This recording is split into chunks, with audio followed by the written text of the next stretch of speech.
Okay, here we go. Once again, we're back. Now this video is for the supervisors that have access to the menu. Please keep in mind that I changed the password on this demo DVR monitor to illustrate this procedure. What we're going to do now is to show how to shut off the alarm feature on the monitor. We go to our screen menu, settings, insert our password. Once again, this is not the standard password.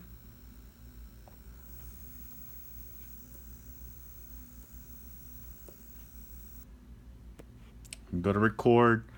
Here you'll see the record channel here set up. We press setup here. We can shut off record, video record lost alarm. You could either shut off this here or shut it back on.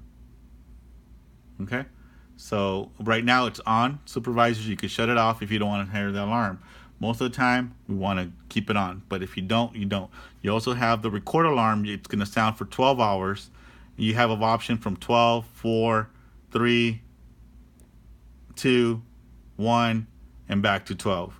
For video alarm, it could sound for 1 minute, 30 minutes, 1 hour, 2 hours, 3 hours, 1 minute again. So you could cycle what you want to do. Right now, as a default, we'll leave it as 1 minute. In 1 minute, the video alarm, let's say if you lose video, is going to alert you for 1 minute and it's going to shut off. So you could change that setting by going into the settings and changing this. And also you have recording channel selections. You could have, right now we have them all on. Everything that's green means that it's on. So you have that option as well too. So you could turn it off, turn it on. You can select the time.